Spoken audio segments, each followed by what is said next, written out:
Je m'appelle Julien et s'il y a bien une chose que j'ai apprise à mes dépens, c'est qu'on ne sait jamais vraiment ce qui se passe sous son propre toit.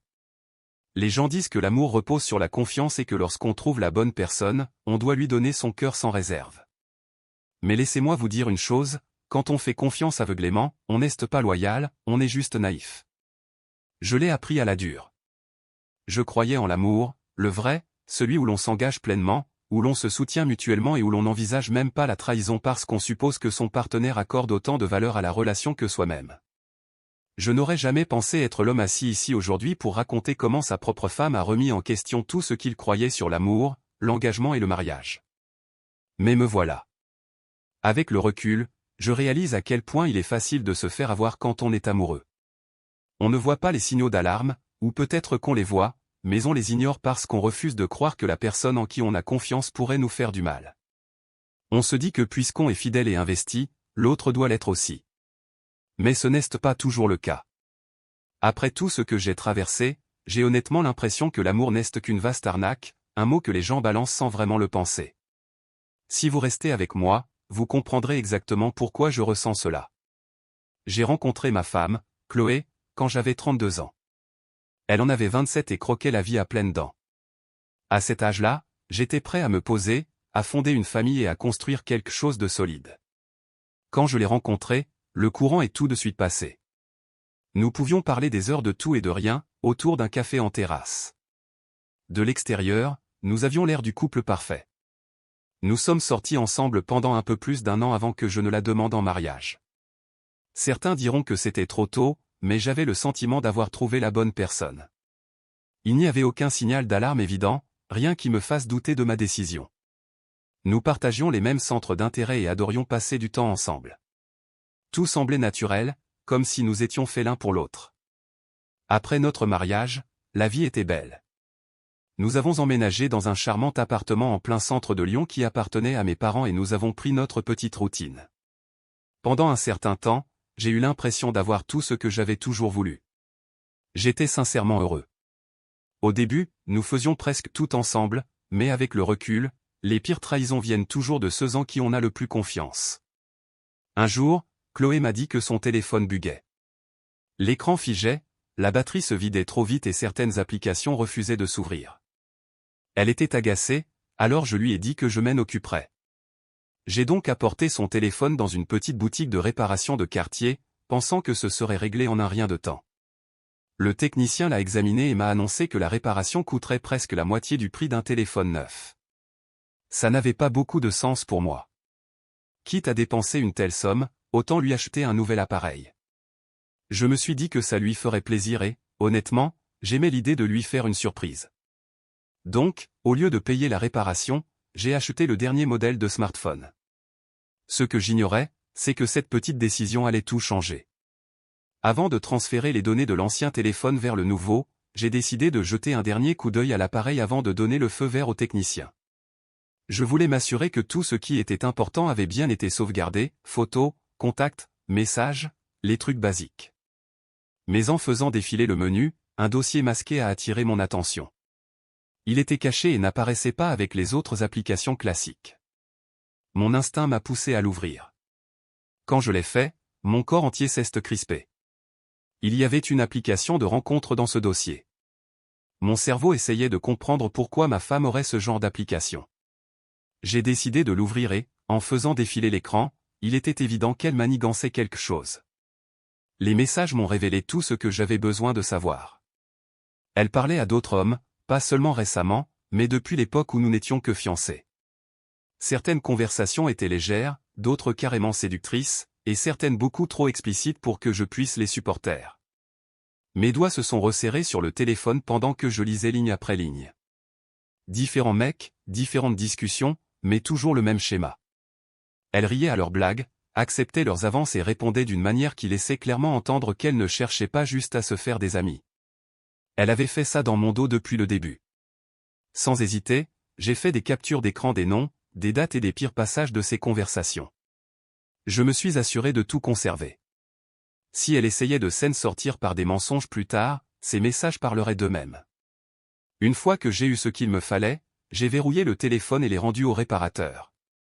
Allez-y pour le transfert, ai-je dit d'une voix neutre. Pendant que le technicien transférait les fichiers, je suis resté planté là, complètement dans les vapes. Je me demandais si elle avait toujours été comme ça.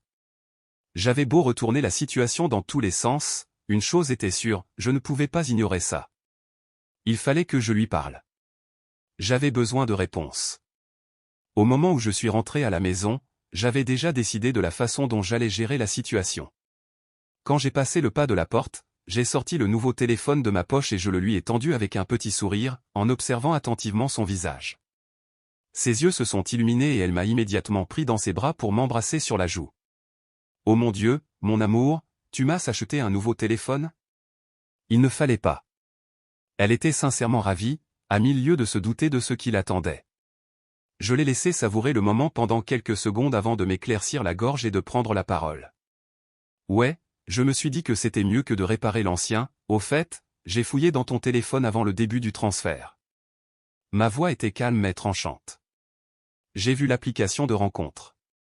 Son sourire s'est effacé en une fraction de seconde. Pardon ? A-t-elle lâché en plissant légèrement les yeux. Je n'ai pas scié. Je l'ai vu, Chloé. J'ai vu les messages. Tu as parlé à d'autres mecs. Pendant un instant, elle m'a juste dévisagé, et je pouvais voir les rouages de son cerveau tourner pour trouver une parade. Puis elle a ricané, tu as fouillé dans mon téléphone ? Sérieusement, Julien ? C'est une violation de la vie privée, tu ne me fais pas confiance ? Je m'attendais à cette réaction, détourner l'attention, me faire passer pour le coupable au lieu d'assumer ses actes. Je ne me suis pas laissé démonter. Ce n'est pas la question, ai-je répondu fermement. Je veux savoir pourquoi tu as un profil sur une application de rencontre et pourquoi tu parles à d'autres hommes. Son expression a de nouveau changé. Elle a compris que je n'allais pas lâcher l'affaire. Écoute, je ne cherchais rien de sérieux, a-t-elle marmonné. Je m'ennuyais juste, je suppose, je n'ai jamais eu l'intention de rencontrer qui que ce soit. Tu te rends compte à quel point c'est grave ? Ai-je demandé d'une voix basse mais assurée. Chercher de l'attention en dehors de notre mariage, c'est comme ça que les couples se détruisent. Je ne veux pas que ça nous arrive. Elle m'a regardé, le regard fuyant, comme si elle n'arrivait pas à assumer le poids de ce qu'elle avait fait. J'ai pris une grande inspiration et j'ai été très clair. Il faut que ça s'arrête, supprime l'application, coupe les ponts avec tous les mecs à qui tu as parlé. J'ai besoin de savoir que ça n'arrivera plus jamais. Elle a hoché la tête lentement. D'accord, je vais la supprimer. Elle a pris son téléphone et, juste là devant moi, elle a désinstallé l'application. Je l'ai regardé faire, mais au fond de moi, mon instinct me disait que ce n'était pas fini. Pendant les 8 mois qui ont suivi, la vie a repris son cours comme si de rien n'était. Après que Chloé m'a juré avoir supprimé l'application et rompu tout contact avec ces hommes, j'ai vraiment essayé de la croire. À chaque fois que je repensais à ces messages, à ces conversations avec d'autres hommes, je me forçais à passer à autre chose. Je me rappelais qu'une relation demande de la confiance et que si je continuais à la questionner, je ne ferais que l'éloigner. Il y avait des moments où j'entendais son téléphone vibrer et où mon estomac se nouait, mais je m'efforçais de ne pas lui demander qui c'était. Je ne voulais pas être ce mari paranoïaque et peu sûr de lui qui étouffait sa femme sous la suspicion. J'étais loin de me douter que pendant que je faisais tant d'efforts pour me convaincre que tout allait bien, ma femme menait toujours une double vie sous mon nez. Je me suis réveillé un matin avec l'impression que mon corps me punissait pour quelque chose que je n'avais pas fait. J'ai ressenti une brûlure, une douleur atroce en allant uriner. Je me suis arrêté une seconde pour essayer de comprendre. L'idée que je puisse avoir la chlamydia ou la gonorrhée n'avait aucun sens. Comment diable était-ce possible ? Au fil de la journée, la douleur ne s'est pas estompée, elle a empiré. Ce qui avait commencé comme une légère irritation s'est transformé en un véritable supplice. Chaque passage aux toilettes était une torture. Le soir venu, j'ai remarqué quelque chose d'encore plus inquiétant, des pertes épaisses et jaunâtres. C'est à ce moment-là que tout a basculé. Mon corps m'indiquait de manière claire et nette qu'il y avait un gros problème. Le lendemain matin, je n'ai pas perdu une minute.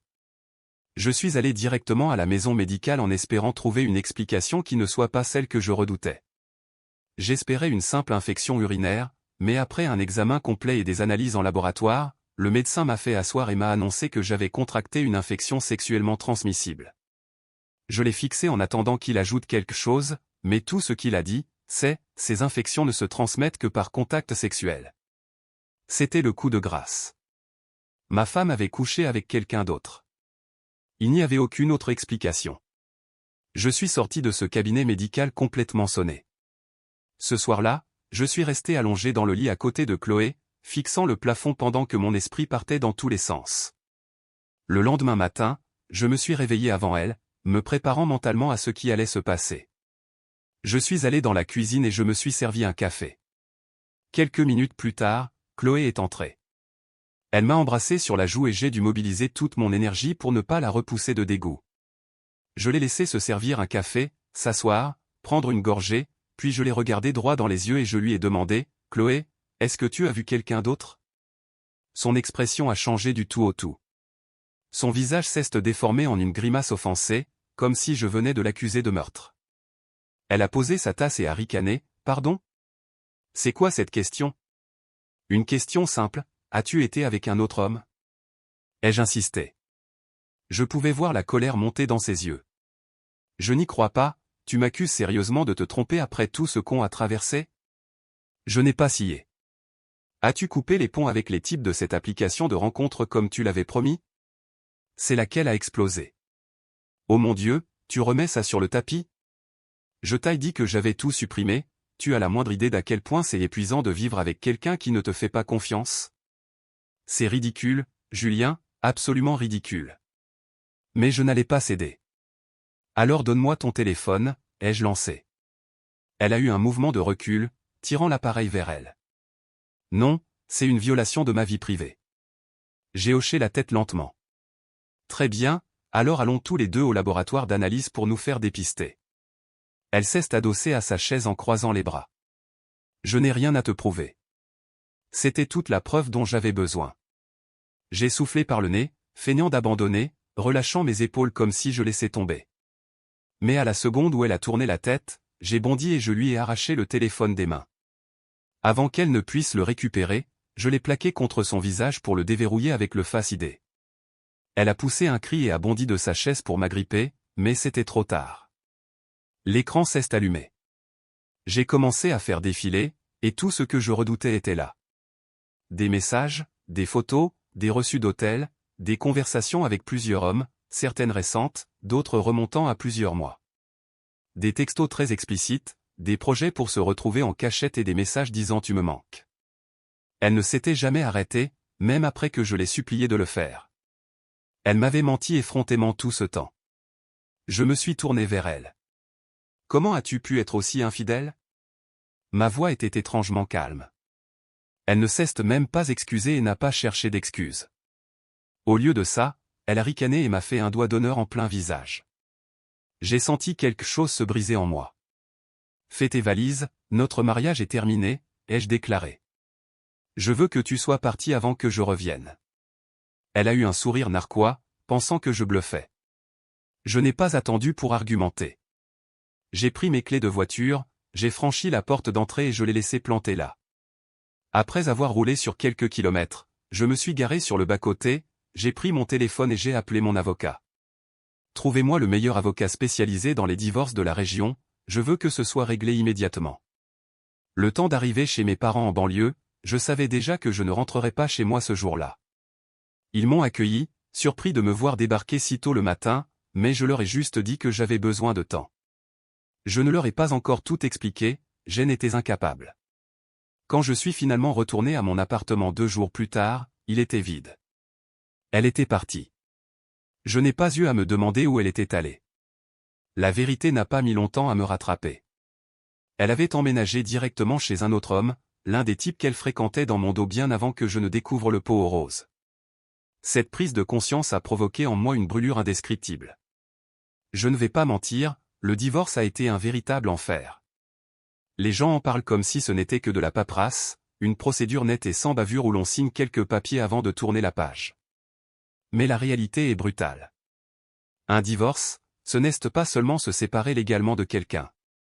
C'est se détacher de la vie que l'on a construite avec cette personne. C'est se réveiller et réaliser que la femme qu'on aimait, celle pour qui on a fait des sacrifices, celle avec qui on pensait vieillir, ne nous a jamais vraiment appartenu. C'est une douleur que je ne souhaiterais pas à mon pire ennemi. Ça m'a probablement fait encore plus mal parce que je l'aimais sincèrement et que je lui avais tout donné, alors qu'en retour, elle ne m'a offert que des mensonges. Mais j'ai tiré des leçons. J'ai appris à mes dépens, et aujourd'hui je veux que d'autres hommes apprennent sans avoir à traverser la même épreuve. Premièrement, n'aimez jamais aveuglément. L'amour est censé être bâti sur la confiance, mais la confiance ne doit jamais être donnée gratuitement. Elle doit se mériter. J'ai fait confiance à Chloé parce que j'avais envie de croire en elle, pas parce qu'elle en était digne.